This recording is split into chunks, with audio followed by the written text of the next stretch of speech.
Hi, y'all.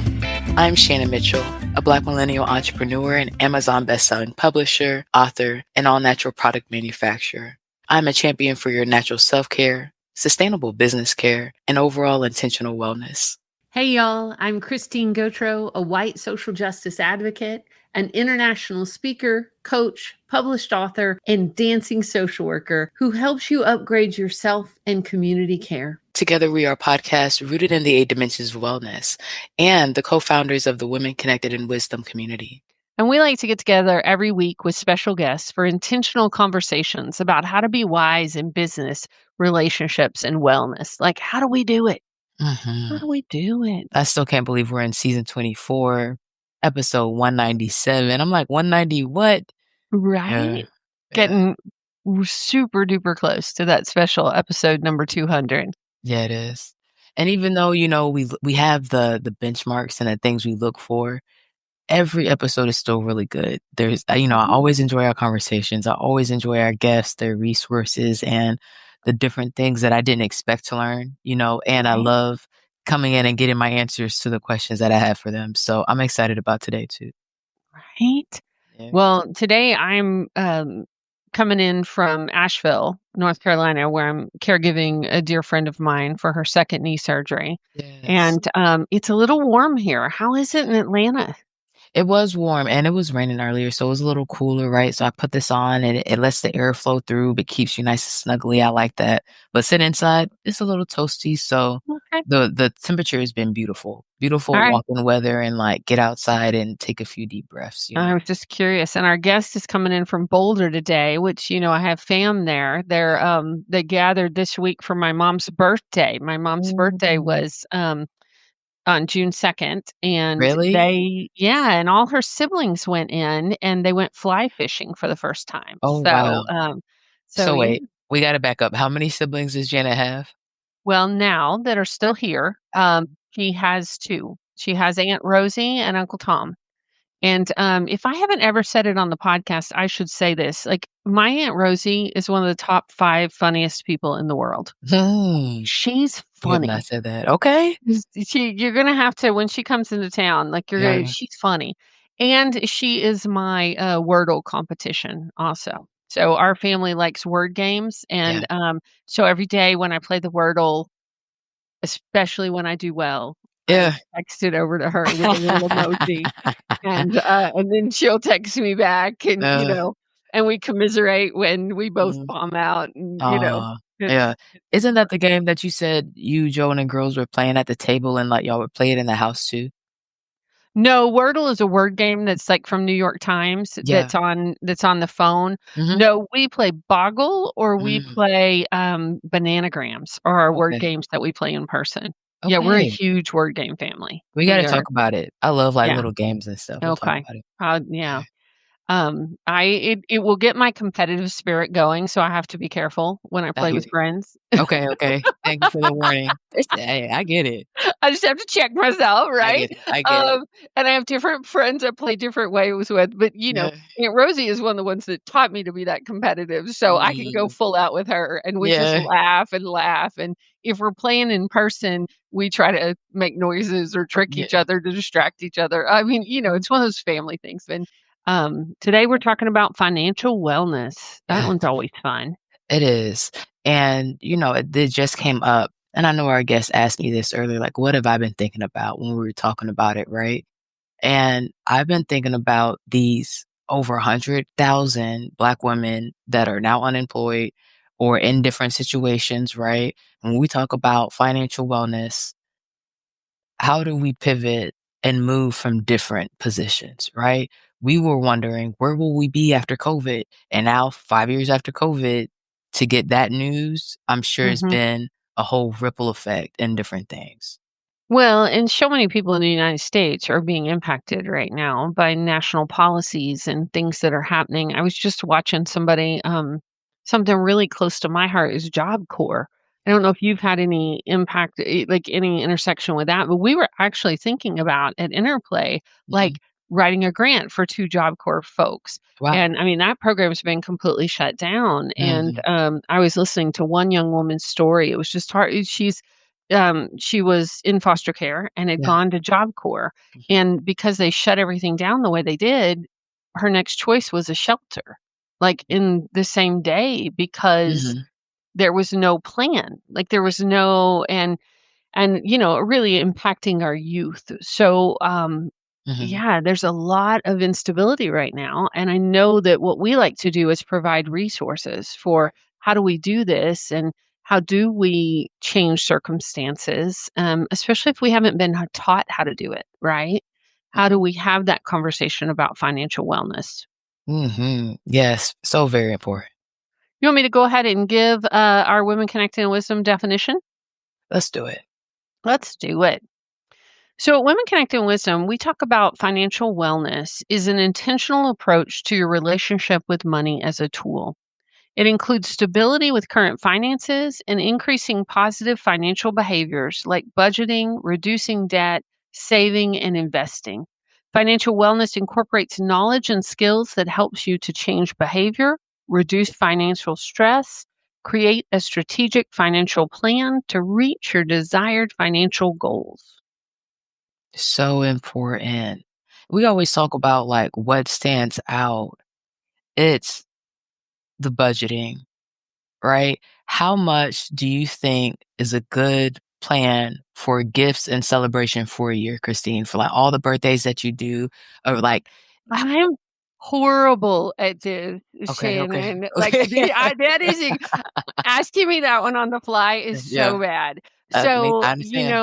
it is so I have different ways I've done it at different Yeah, times in my life, yeah, right? When yeah, like I that. was, a Girl Scout leader and my kids were young, um, my kids got invited to a lot of parties because I was the Yeah, Girl Scout leader, and so we were connected to all these, right? a lot of So birthdays. sometimes my kids would get invited to like 30 birthday parties in a year, right? Yeah. And they would expect like, it'd be like where we lived, it would be like a 20 to $30 gift. Well, that's a lot of money that adds up, and we didn't have that. It's So what $900. I would do, Yeah, I would I never thought about this before I got in that situation as a young mom, right.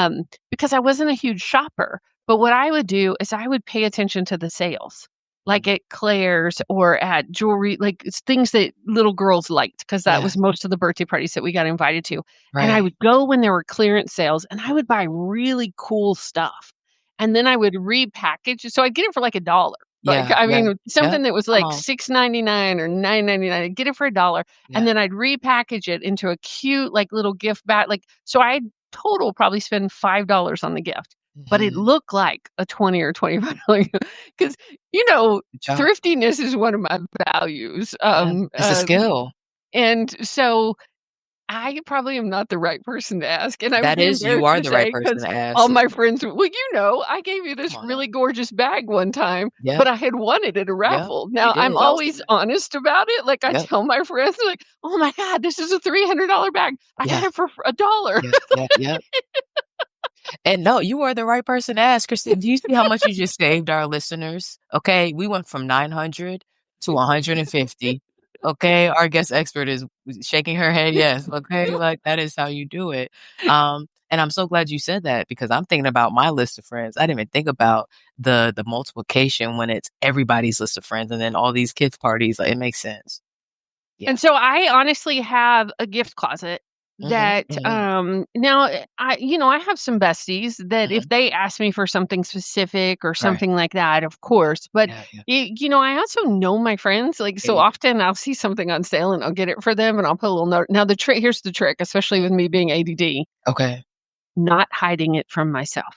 Oh, okay. Because It's like sometimes I'm really good about buying a gift in advance and totally putting in a special spot, and yeah. man and my mom used to do this when we were kids, Mhm. and I was like, "How does she like, what is happening "Where's my here?" gift?" Yeah. Oh, now I'm like, Yeah. I totally like, Yeah. I have put it then the more special the gift, the more special the spot. I get it. So, And you're like, "I'm gonna remember it for this reason," and that reason you don't no, remember. no. But then the good news is sometimes my friends get really cool gifts, like, when they're Yeah. not expecting it, Yeah. because I like, "Oh, I just" like Yeah. so my friend who's going through knee surgery, Mhm. I had bought this gorgeous scarf, like, at a market or something like, in I can't even remember where I got it. It was just stunning, and I had tucked it away, totally forgot I had it. Mm. And then I was cleaning out a closet, I'm like, "Oh my gosh," and so then I got to bring it to her, Everything in its right time, and I'm sure right? you loved it. What about you when you think about gift budgets, when you think about I've really been trying to figure it out. I think you mhm, need at least 500, like, between birthdays, the mhm, holidays, especially if you're traveling and people are out of town, dinners. mhm, I would love to ask our expert guests, what's mhm. healthy? Maybe it's a percentage. I don't know. I'm trying to figure it out. But when we talk about being intentional, I know I wanna celebrate. I don't want it to be, you get to the moment and you wanna be in this great energy, but this financial energy over here like, "Ooh, but do I have it to do what I wanna do?" So Right? Well, yeah. and I'll tell you what's come up in my own life. Like, we don't go out to eat a lot, Right, right? But right. I have a lot of friends, you being one of them, that when you like to celebrate birthdays, you Yeah, like to go to a fancy restaurant. I do. Well, that hadn't been a part of my life before I moved to Atlanta. So I Mm, have to have a budget for those celebrations because my friends will say, "Hey, I want to go to this restaurant." And if I want to join them, which a lot of times I do, yeah, you I do. have to, be prepped for that. Yeah, So it's important. right? Something to Okay. think about. Yeah. So, you ready to read our guest bio and bring her up here Yes, so we can have this yes, convo? Alright, let's do it. absolutely. And I had practice the long one. I see both, but y'all, I want to give the long one. We're going to tell you more about Melissa and all the reasons why we wanted her on as an expert guest for you. Okay. Today we are talking to Melissa Hoyer. Melissa Hoyer is a certified financial planner and a life wealth coach at the Wealth Conservancy, a company that works with inheritors who have complex financial circumstances and are fed up with being overwhelmed or unsure of what they actually have. Her mission is to empower clients to manage their wealth wisely in a way that matters most to them. Melissa received her Certified Financial Planner designation in 2005, her Certified Professional Coactive Coach designation in 2012, her Professional Certified Coach designation with the International Coaches Federation in 2021. By meeting regularly for coaching and education sessions, she helps clients develop knowledge and confidence in their financial lives, navigate relationships as wealthy people, gain respect from family members and advisors, and lead fulfilling lives. Melissa came to the world of financial planning and coaching after receiving a BA in French from the University of Iowa and a certificate of interior design from the Harrington Institute of Design in Chicago, where she also worked in human resources at Arthur Andersen. From there, she and her husband moved to Boulder, where she began the next phase of her career at TWC, working with clients to gain peace and understanding with life's important financial decisions. This evolution of experience and skills is what makes it so natural for Melissa to offer a holistic blend of traditional financial planning with life and wealth coaching, helping clients to live in harmony with their finances and thrive in all areas of life. Outside of work, Melissa is a busy mom of a teenage daughter and an active, adorable dog. She loves hiking with friends, being in nature, making jewelry, cold plunging, and belly dancing. She is endlessly curious about ways we can live in greater joy, well being, and harmony with each other and the natural world around us. Help us welcome to the stage Melissa Hoyer. Hi, Melissa. Hello, and thank you. It's such a pleasure to be here. Absolutely. Welcome, You're welcome, welcome. welcome. I forgot that about you that you like to cold plunge. I Mhm. love a good cold plunge. Yeah. Where do you get to cold plunge? Do you have a body of water near you or Well, I live in Gwinnett County, Georgia, which we have some of the most fabulous Korean spas in the nation. And so we have cold plunges at the Korean spas. So we go and do the hot steam rooms and saunas and then cold plunge. And How Mhm. yeah, no, we're in Georgia. We don't have cold bodies of water. Well, that's not true. The Chattahoochee is pretty much cold all year it is round, cold. but it's pretty fast flowing. I Oh, have yeah. unintentionally cold plunged in that when I was kayaking before, but, Yeah. Like rapids. Yeah, yeah. That's what I think about with the Chattahoochee. When you think about cold plunging in a body of water, how do you, be intentional about that? Because I usually go to Jeju like Christina's talking about. Mhm. Well, I always plunge in a body of water because then I get to be in nature, and I live here in Boulder, Colorado, and there's so many beautiful places where we can do that, and it's just Yeah, magical. So that's how I'm intentional. I actually don't go to the cold plunge places where I can sit in a bath right. because I really just like to be in In nature. nature.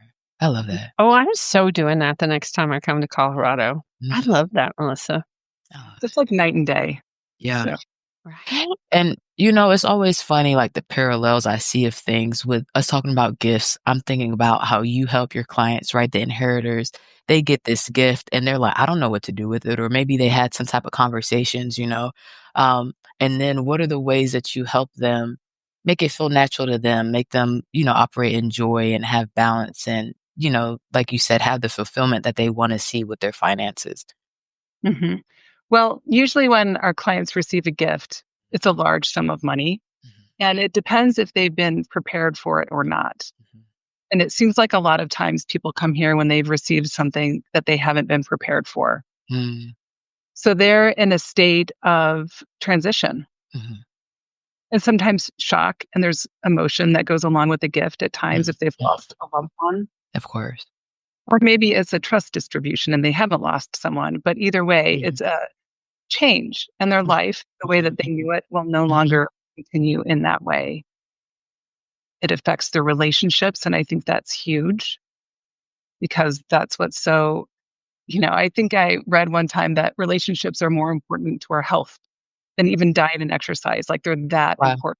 Imagine your relationships being threatened by a circumstance that you didn't have control over is really isolating. Of course, that makes me think and I know a lot of your clients come from different positions, but it always makes me think about, like, when people win the lottery and they have those stories of, like, losing it within a year or 2 or losing all their family members and it sounds like it's the same thing. It's about the preparation and the what do you do. Mhm. Mhm, I think it's about the emotional preparation and the technical what do you do? Because mhm. money is a magnifier for whatever habits and patterns and beliefs are there. So if you add $1,000,000 on top of that, everything is going to be exacerbated. Absolutely. And so what I hear you saying, right, when you talk about the trust, um, and trust is something that I wanted to learn more about, so I was super excited to have it in my continued education this year and this go around for my license, right? And correct me if I'm wrong, but what I hear you saying is, hey, if somebody puts an asset or a life insurance policy in a trust, and then they make either the trust the beneficiary and the trustee the person that's organizing it and having managerial control over it, or if they put a family member or a trusted person that's close to the family that can have some emotional backlash or some type of situations go on, right?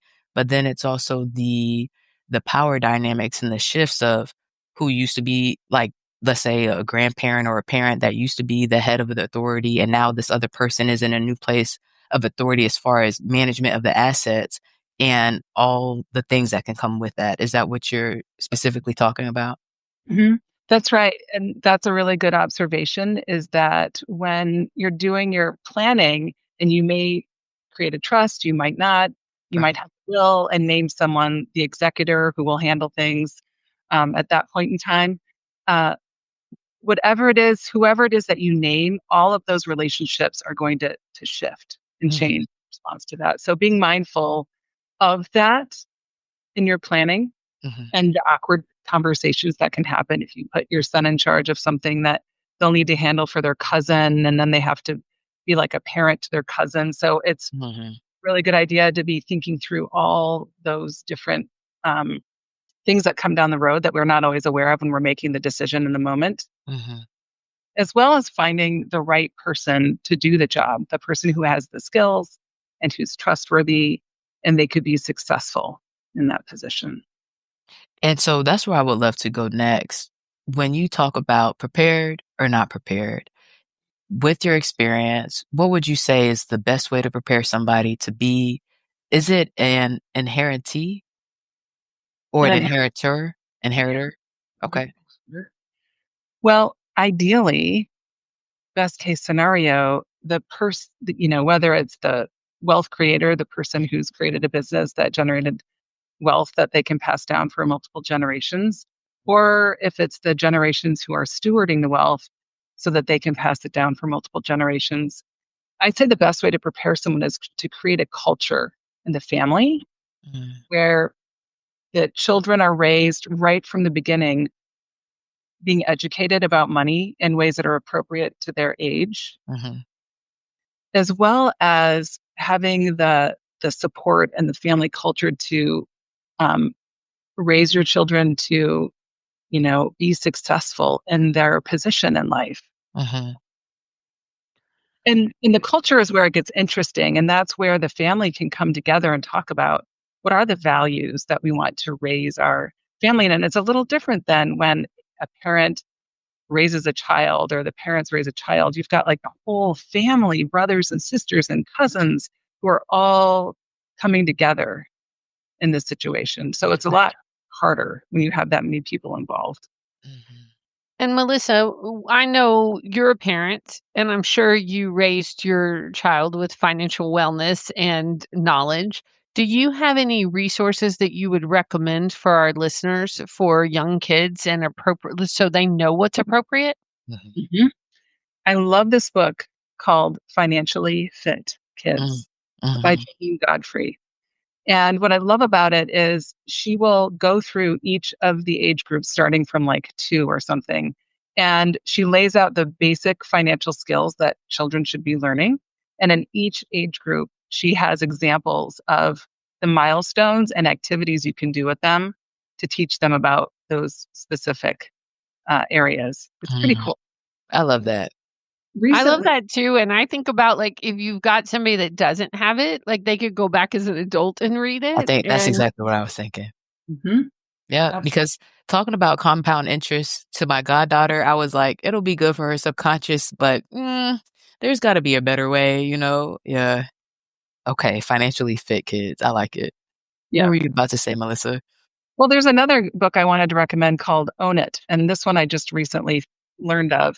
So for families that have a family business, this provides structure again at each age group of how to cultivate an owner's mindset, Mm.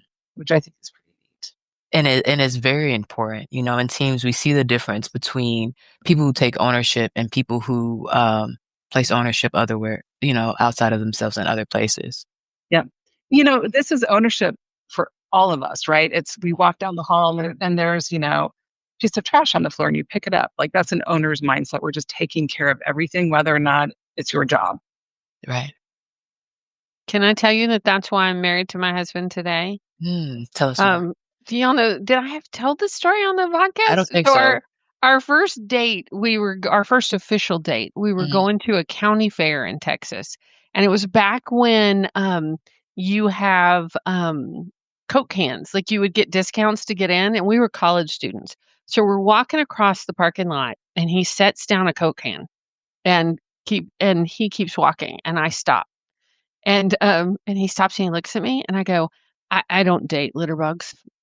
And that was the last time he's ever littered. And he said I was leaving it for somebody to get a discount, and I go, "We can leave it at the front gate. It's okay." mhm, That's a story that I always think about when I think about litter and mhm. picking up and owning a responsibility to our planet. Yeah, and you told some version of it. Yes, I do remember hearing that, but I like that version too. I like that I know version. he must have really liked you if he changed his way. And it He is, really did. I mean, he really did. Well, because we talked about values, right? Like he was seeing it this way, I was seeing it this, and I mean, we laughed about it, but it really was a good discussion about what do we value, right? And why this was a big deal. mhm, And so as we talk about like values with money and how do we how do I love that you start with your kids young and Mhm, have the conversation all the way up. mhm. And for me, what I love about that story too is Joe is so sweet and considerate that he was willing to leave a can on the ground and took his time to stop to For save somebody somebody else. else Yep, money, and he yep. decided Christine was worth, keeping over whatever stranger, but the financial goal was still able to be met. right? We Right? could do it at the gate, and that's how I think Well, about what and we Melissa's found talking about. somebody. So Yeah, you know me, I'm a connector. I've there always you been a go. connector. I wasn't gonna leave it just for chance that it could turn into litter. I wanted to hold it, put it in somebody's hand, right? Mhm. I love that, and that's y'all's purpose working together, you know what I mean? Right? So it's like, Right. "You wanna do this, thank you for telling me, this doesn't work for me, how do we reach the goal?" And then you helped him do that, and that's what a wife does, Right. so good job. Right. Yeah. Um, so Melissa, when we talk about I hear you on the family culture, right? I love how you say that when you think about like family meetings, we talk a lot about habit stacking here. So I think about what makes you kind of relax, right? A lot of people is food. So when we do our meetings, I plan on having like a little snack tray out, right? Invite everybody in. How often do you suggest that people talk about asset management, wealth management? And are there any things that you give them to make that process a little bit easier, especially if they're coming from a place of being aware of what they unaware of what they have? That's a good question. And what I like to do is work with the person who's creating this culture to create a system that feels appropriate for them and their family and their circumstances and be consistent. I think that's the main thing. It could be once a year or it could be every quarter. I know sometimes, for example, the younger generations will have a job. So they can't always just pick up and go and talk about whatever. So just honoring the circumstances of the family, I think is what's important. Mhm. I'm taking notes. I love that. Be consistent, and it makes sense. I What would you say, Christine? Well, I was just thinking about because I realized that what you're talking about, Melissa, I've witnessed from the other side. I've been a part of nonprofits for most of my career. I've been a development director. I've had the opportunity to meet incredible, generous people who have family foundations, who, want to give to organizations that are committed to things that they believe in and Mhm. value.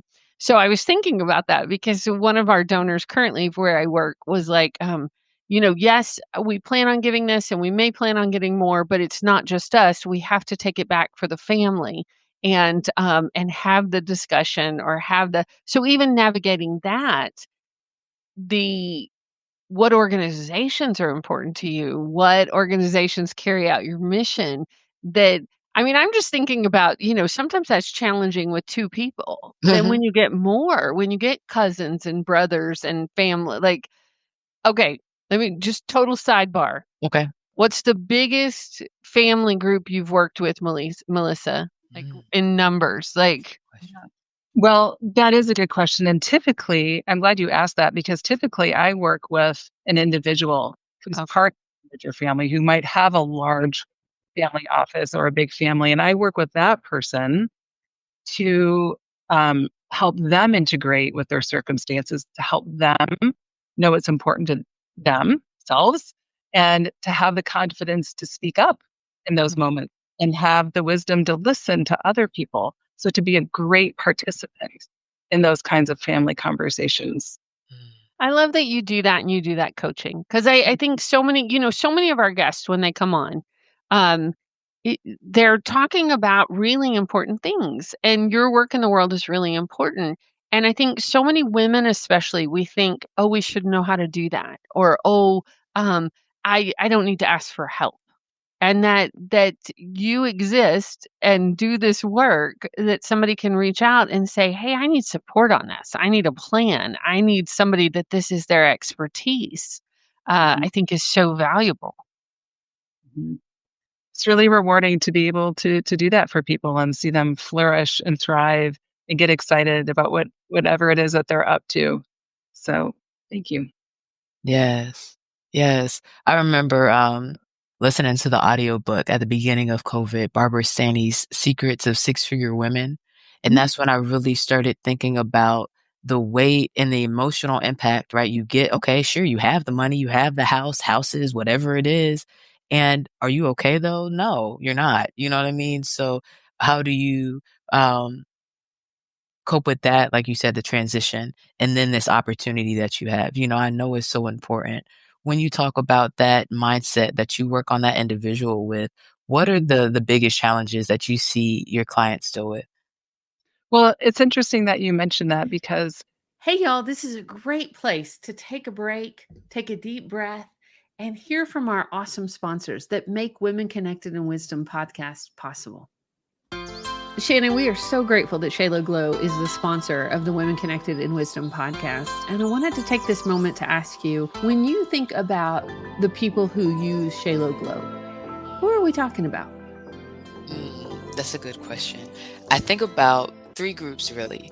One, the group that's removing hair, right? So whether you're using laser hair removal, waxing, shaving, you got to make sure that you're putting back what you're taking out. The second group, I think about those with dry skin and the problems that that might cause, right? The scars, itching, burning, whatever the situation is, you definitely need all three steps, right? The exfoliation, making sure you're taking the dead skin cells off, the oil, putting in the moisture, and then the shea butter with the aloe, sealing it, helping you heal. Those things help both groups, right? And third, for the third group is those with chronic illness. You know, the story is personally from cancer and different diseases that our population is dealing with on a daily basis throughout families as individuals. So I'm thinking about my mom and my grandmother and those around me with the same generational ties, right? And what positive, healthy habits we can start to make sure that we're maintaining our wellness, especially because the skin is like the cape, the exterior, the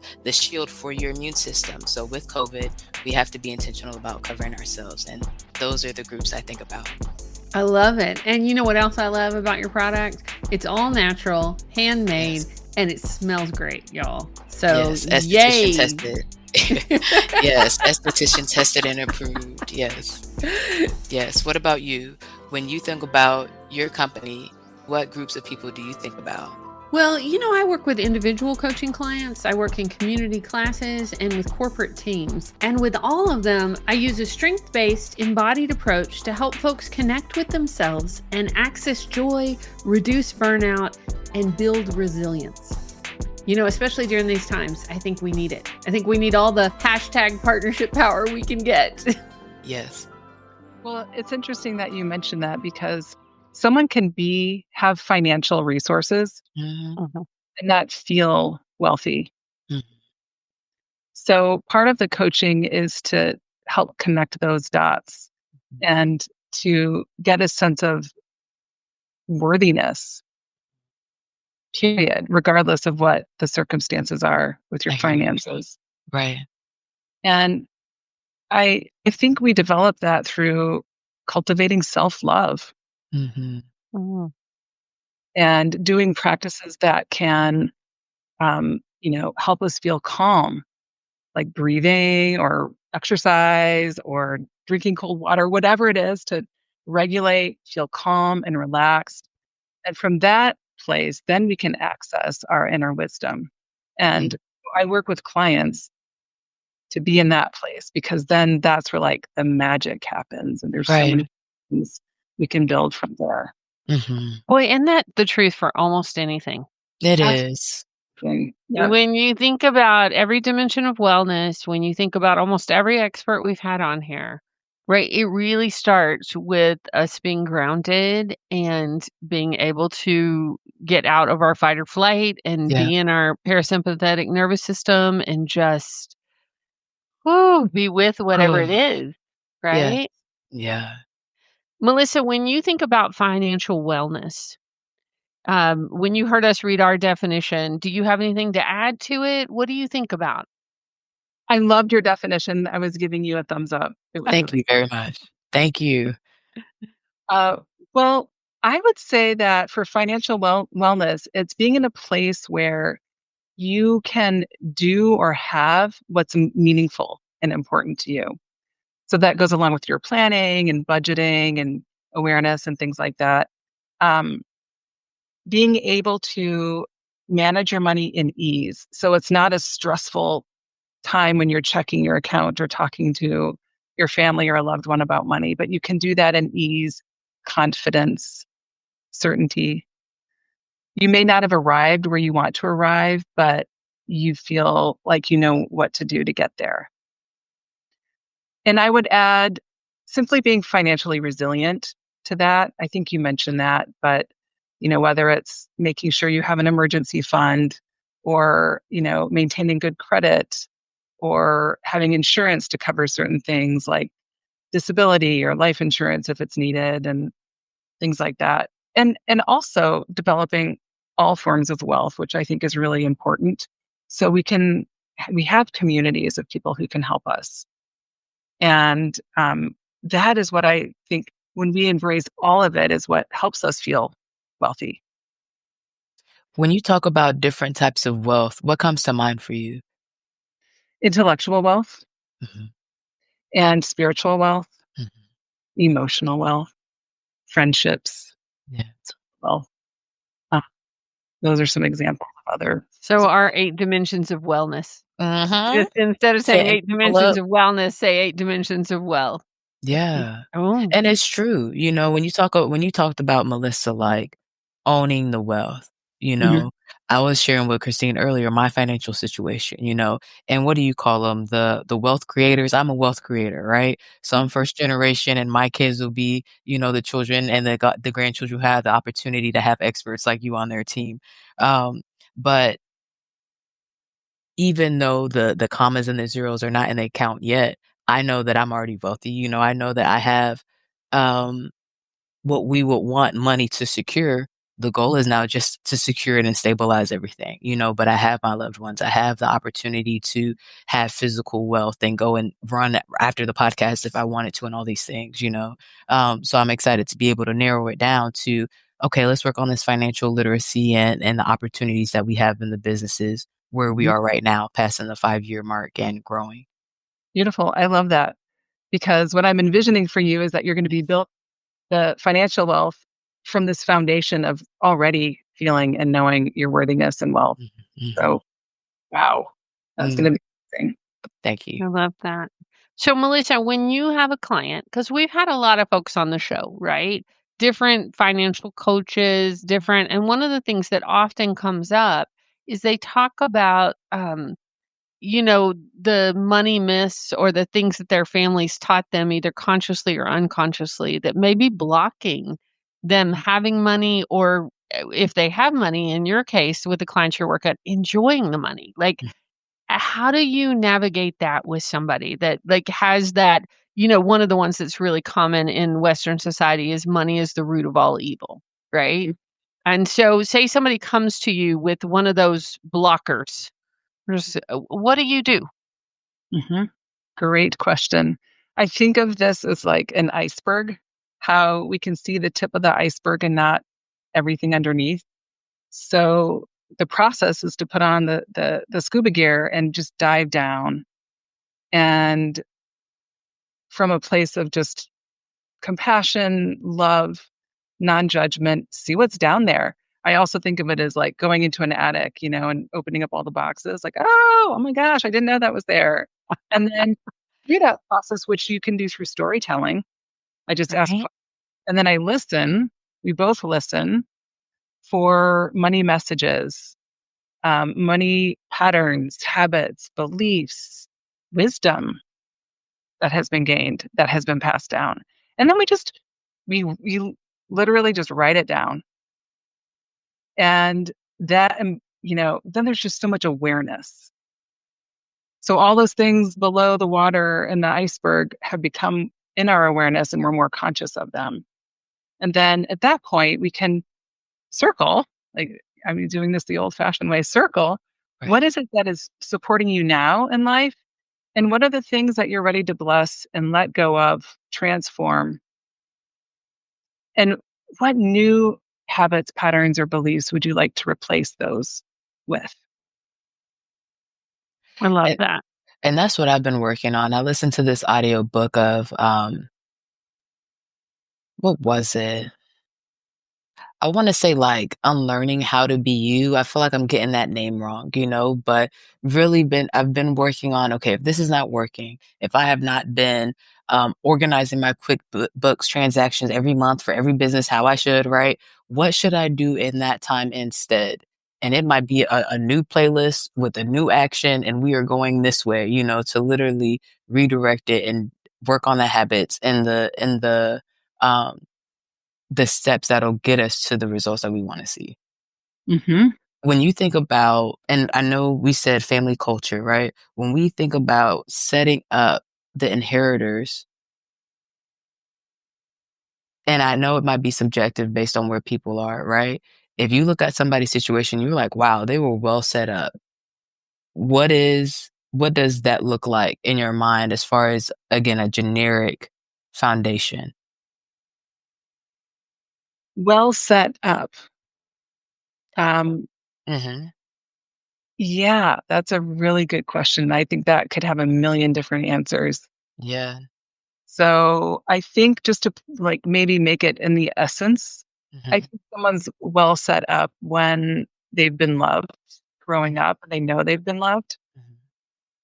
and that they love themselves Mhm. and that they believe in themselves and they can think for themselves. Those are my goals for my daughter when she went to school. I want her to know herself, love herself, and be able to think for herself. Oh, I love that. And then how does that translate to the finances when you think about setting it up for families? Like we have a lot of moms or people who are intending to be moms on the show that listen to the show or our listeners. When you think about setting your life up Mhm, where your kids get to inherit something, mhm. Mhm. what do you think about? Mm.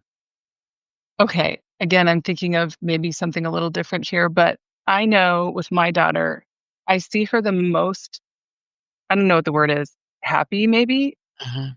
when she accomplishes something, even more than when she's shopping. And I know she loves shopping. I love shopping too.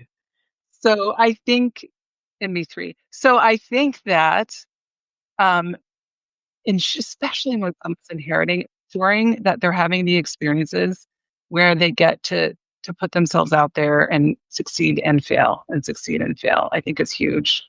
Mhm. I Um, love that. And I think that you did a great job at answering questions, and excuse me, did you have more that you wanted to say to that? Go ahead. Mhm, Okay. Um, Answering questions that are so unique, like, I know it affects everybody differently. Even if somebody has businesses, they're gonna be different businesses. People are in different places. It's hard to say that, somebody is well set up if that's not their situation.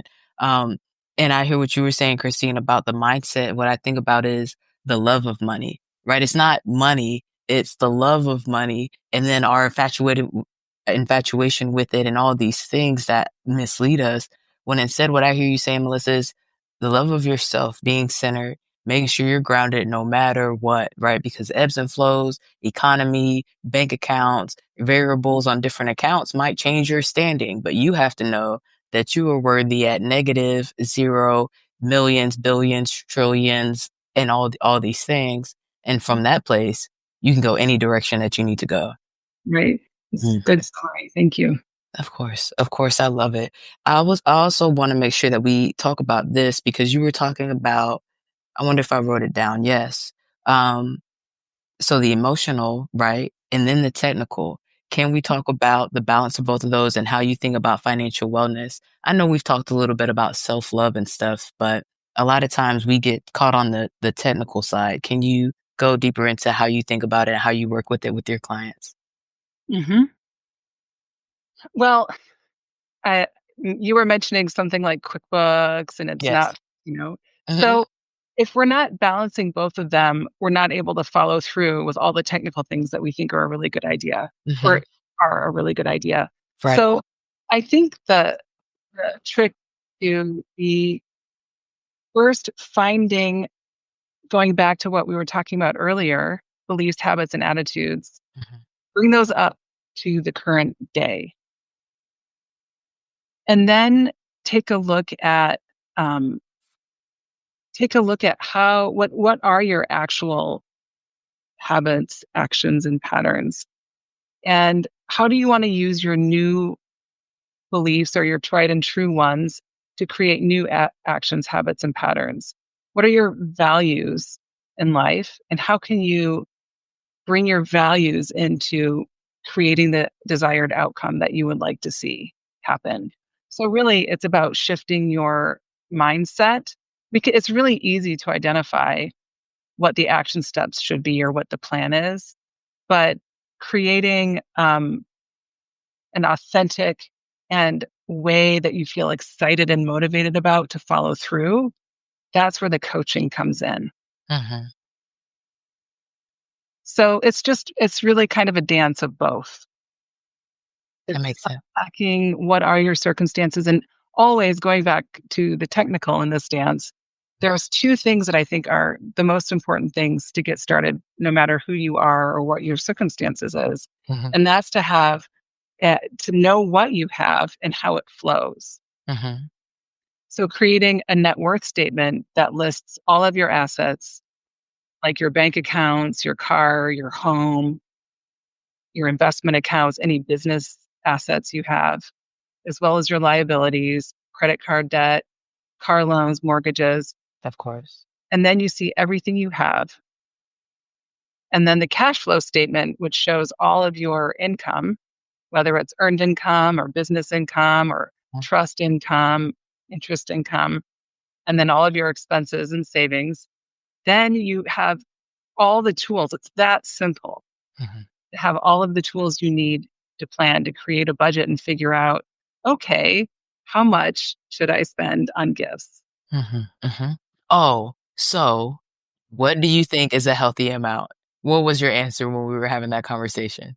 Well, my answer is, what was coming to mind is the getting really good at choosing, because with budgets, you have the amount that you have, right? And then you start playing like, well, I really want to do this educational program that's going to reduce the bucket, or I want to get this much in gifts. And so when I work with clients, it's really just playing with that until you just find what feels right. Mhm. I love that. I love that you named that it can be simple, because I think sometimes people get in their heads about it and they get caught up in like, I don't have this or I have this or and really just taking it back. I think it was volume 1 that I wrote about financial wellness, and taking Back it to the back to the basics. bones and back to the basics, and really that it can be simple and it can be fun. I love Mhm. that you say play around Mhm. it, like, that we can play with this, that it doesn't have to always be serious and hard. And Christine, it also reminds me of your chapter in volume 2 as well. You were talking about Lady Bird and her project with the landscapes, right? And so that's like And the her values of nature and land of how much it beautification. shifted the landscape of Texas when she Mhm. was made that choice, yeah. Mhm, and so you looking at beauty reminds me to think about looking at beauty, reminds our listeners, so that's what I was talking about earlier, ladies, how I see everything tied together. Even, Melissa, your work with French, right? Even though it's a different F word than finances, it still takes your brain, right, intellectually into a new space. Now you help, your clients and wealthy people do that, right? And then the interior design. I see like insurance and the setup of your financial foundation and the system that you're running. That's going to run the design of your life. How much color goes over here? How much color and time goes over there? And when you talk about like being able to do and have what's meaningful and important. For me, when I think about the generations, it's like if something happens, we talking about grief, we could take at least a week or 2 weeks off. We could take the time that we want and we could choose when to go back. That's what I'm looking forward to. So I've really enjoyed having this conversation with you. Thank you. Yes, Well, of course. And we're about to go into our wisdom in action. So we have this conversation every week, right? We talked a lot about what you do with your clients and why your experience is amazing at you being the person that helps them with that. What do you do for yourself? And what are you focused on intentionally for your financial wellness this week? good question. Um, for me, honestly, okay, I'm taking a trip to Japan soon. Okay. And I have a lot of insecurity around being in a completely foreign country where I don't even know what the characters mean, and let alone Understood. the language. And Yeah. then that makes me nervous about everything, including money. Mhm, mhm. And I'm like, oh my God, do I have enough? Like I'm just freaking Yeah. out a little bit, because Mhm. maybe it gives me a sense of security, right? Knowing that I've got everything under control. So I'm like obsessively budgeting for this trip. But what I'm doing is going back to the emotional thing, is reminding myself, Mhm. you have enough. Yes. And whether the budget is X or Y, 5,000 or 20,000, it really doesn't matter. I have Mhm. enough either Mhm. way. Mhm. So for me, it's just shifting that scarcity fear mindset into abundance and trust and, being okay. Yeah. Thank you for sharing that. 'Cause you do, and this is why we do this, right? The wisdom in action, because you have to maintain it. And even you as a coach to wealthy, you're saying, "Hey, I have to remind myself to go from scarcity back to scarcity to abundance, abundance, abundance. We have what we need every day," right? Well, Thank it's like Brene Brown said, we're all in the ring, like we're all doing this together. So coaches, we need to be in the ring. Yeah, So I yeah. get it.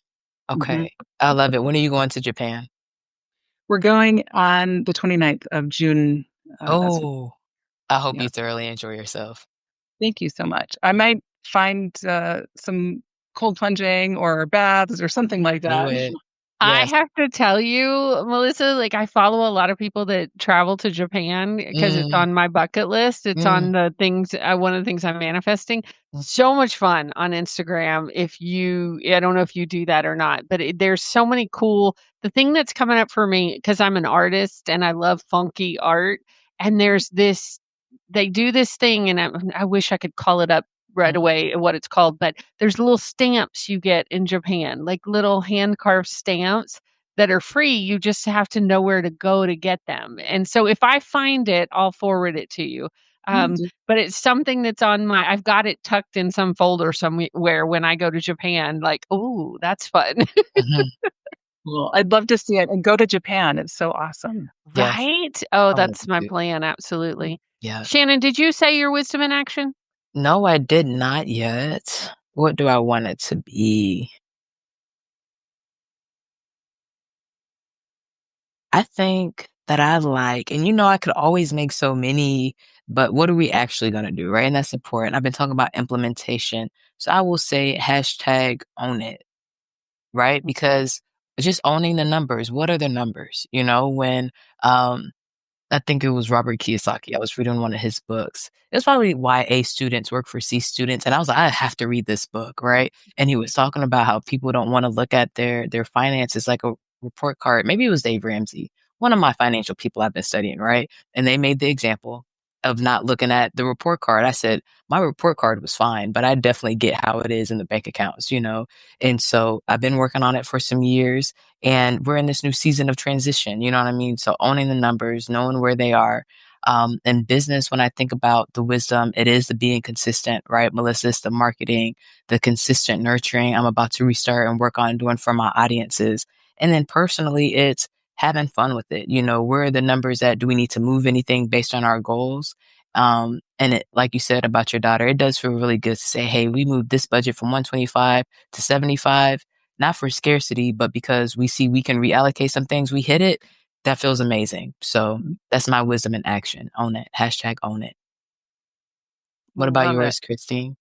I think mine's gonna be, hashtag dream, 'cause, Mm, we just, I can't remember if it's happened since the last time we went on the podcast, but I've just moved 2 of my adult children, my only 2 children, but, my husband and I are now free birders instead of empty nesters is what we're calling I ourselves, a free like bird. it. So we're kind of doing a financial audit because we're at a different stage in life, and we wanna do some dreaming and planning, but I really resonate when you said have fun with it because sometimes I'm a recovering serious person. And so sometimes like we get so locked in and, "Rah," and it's like, no, no, no, we're going to Yeah. have fun and we're Yeah. going to Have fun. dream. And one of the things we started just even this week is Mm.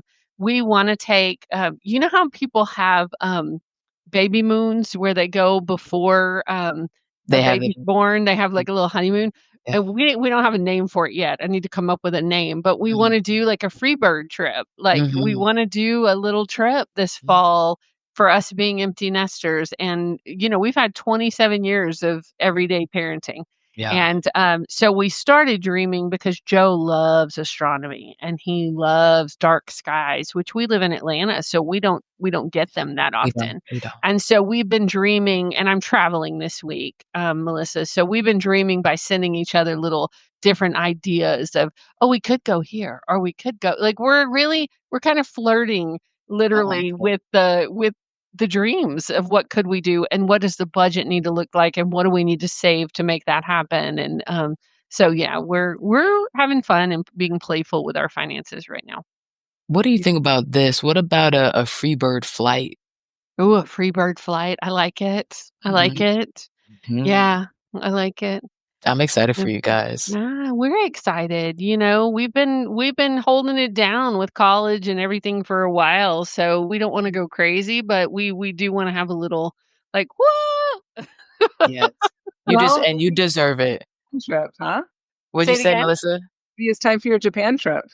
Right? Mm, And we gotta save a little more for that one. I think this first one's gonna be domestic, but yes, we have some big plans of some so we love to travel. Well, I love to travel. Joe is it depends on where we're traveling to. mm, But yeah, we're just dreaming about it because things do shift at different times in your life, right? mm, And there's been different times that we've had the privilege of doing really cool trips with our whole kids and now they're grown, and that's the other thing that I wanna plan for, mm, is I want to be and I didn't grow up this way, so it is a mind shift for me, but mhm, I wanna be a family that either once a year or every other year takes a whole family vacation with my mhm. grown kids, That's right? beautiful. Because I wanna have that connection, and I wanna have that play, and I wanna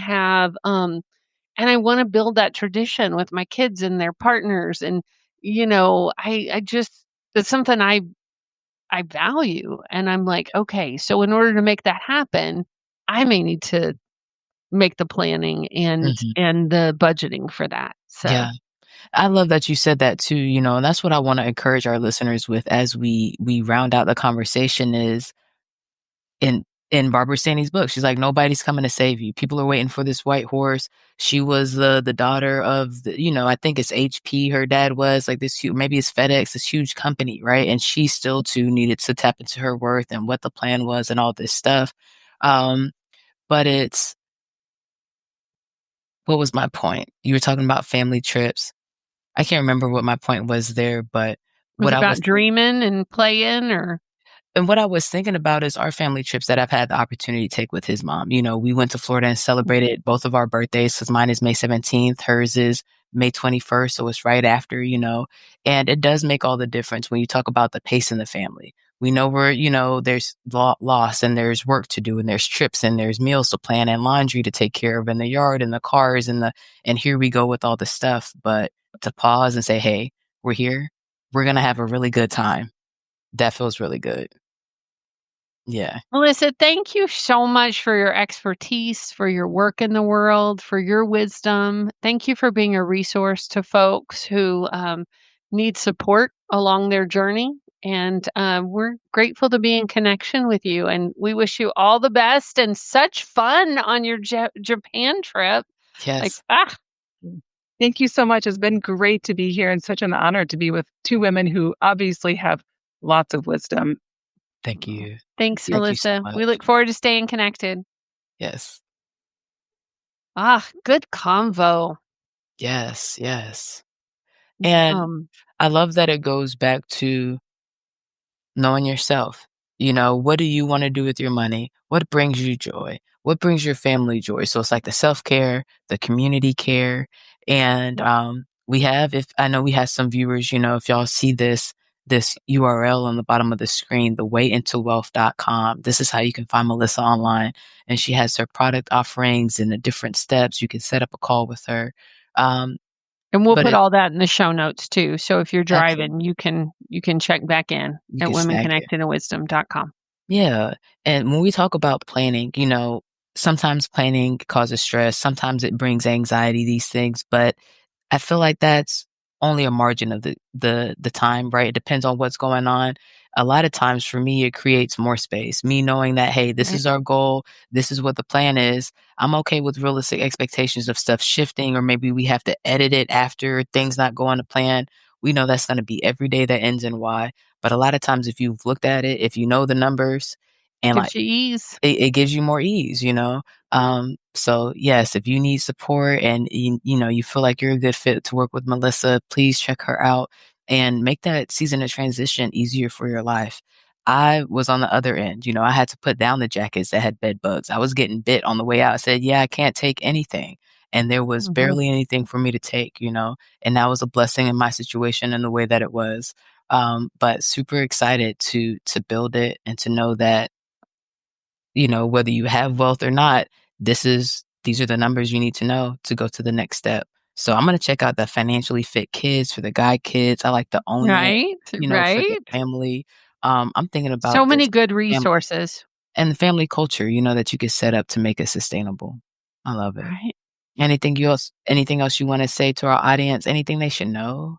Well, just that we have a couple more episodes, and Yeah. then we're gonna take a little break for a Okay. couple of weeks, and then we're gonna come back with our episode 200 show. Yes, So, we are. save the date. Episode 200 is coming up on July 16th, Mm, and, it's gonna be exciting. yeah.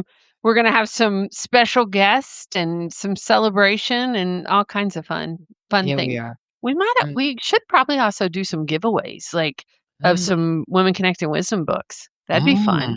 Yeah, I'll have let's to talk. think that through. We Let's can have talk fun with about that. it. We got We're gonna time. have a good time. Thank Alright. y'all so much for joining us for another week. 197 episodes. We'll be back live at 5 next Wednesday. In the meantime, don't forget, Be well. be wise, and be Be whole. whole. Thank you so much. Peace.